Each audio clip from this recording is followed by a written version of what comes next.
नमस्कार मंडळी. तर मंडळी, आज आहे रामनवमी आणि मी पोहोचलेली आहे देवळात. तर बघा, रामनवमीच्या निमित्ताने मी आज देवळात आलेली आहे मित्रांनो.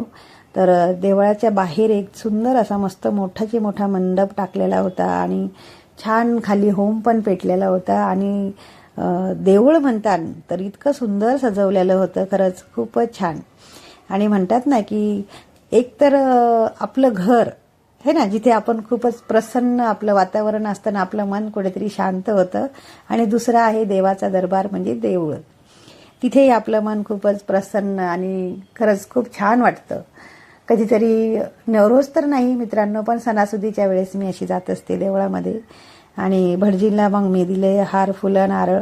त्यांनी एक फूल माझ्या हातामध्ये दिलं आणि मला माझ्या परिवारामध्ये कोण कोण आहे हे विचारलं आणि सर्वांचे नाव विचारले, माझ्या मिस्टरांचे, माझ्या मुलांचं.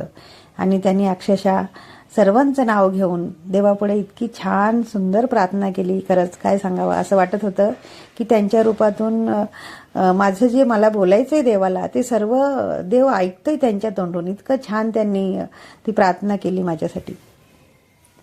त्याच्यानंतर मग मी मस्त सगळीकडे फिरून दर्शन घेतलं आणि अशा पद्धतीने मी माझं रामनवमीचं दर्शन मित्रांनो देवळात जाऊन घेतलं, राम सीताच्या मंदिरामध्ये. आणि हे आहेत आपले नाही का लाडके बजरंगबली. त्यांच्याशिवाय तर अधुरा आहे ना राम सीताचं दर्शन, कारण सर्वात आधी तर त्यांचा मान असतो ना. तर मित्रांनो अशा पद्धतीने मी दर्शन घेतलं, खूप छान. आणि गर्दी नव्हती कारण सकाळची वेळ होती. सकाळची वेळ असल्यामुळे इतकी काही गर्दी नव्हती. तर माझं दर्शन खूपच मस्त मोकळं झालं. आणि त्या निमित्ताने मी आता रामसीताचं एक सुंदर गाणंही म्हणणार आहे. आणि म्हणायलाच पाहिजे नाही का आजच्या दिवशी, कारण ज्याचे आपण उपासना करतो, ज्याच्यासाठी आपण देवळात जातो आणि त्यांच्याच जर दोन ओळी नाही बोलल्या तर मग मला असं कुठेतरी हरवल्यासारखं वाटेल नाही का. आणि तुम्हालाही माझा आवाज आवडतोच.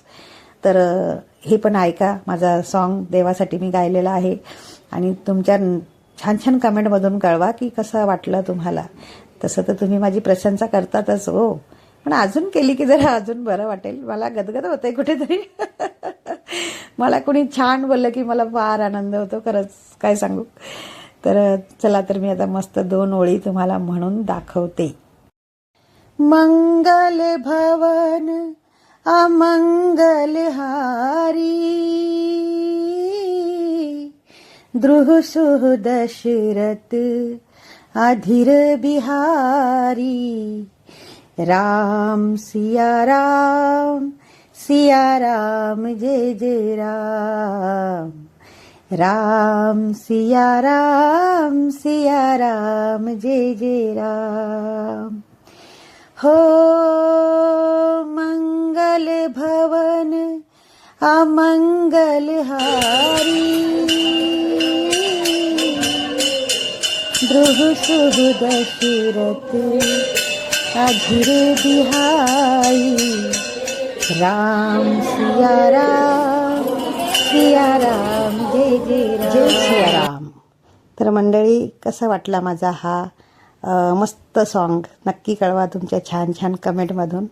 आणि मला पण हा सॉन्ग खूप आवडतो, कारण कधी कधी सकाळी पहाटे मी उठते तर मी हे रामाचं भजन लावत असते. मला खूप आवडतो. आणि तुम्हालाही कसं वाटलं नक्की कळवा. तर अशा पद्धतीने मी आज रामनवमीचं दर्शन माझं पूर्ण केलेलं आहे आणि तुमच्यापर्यंतही दर्शन घडवून आणलेलं आहे. कारण मूर्तीचं मी जो शूट करायचं होतं मला मूर्तीला जवळून, पण तिथे अलाउड नव्हतं म्हणून मी जवळून शूट नाही करू शकले. तर तरीसुद्धा तुम्ही समजून घ्या आणि लांबूनच जे काही दर्शन मी तुम्हाला घडवून दिलेलं आहे तर तुम्हीसुद्धा ह्या ब्लॉगमध्ये माझ्या दर्शन करून घ्या. तर मित्रांनो, कसं वाटलं तुम्हाला हा माझा छोटासा मिनी ब्लॉग, तर नक्की कळवा तुमच्या छान छान कमेंटमधून. चला तर मग मंडळी, okay, bye bye, see you, जय सिया राम.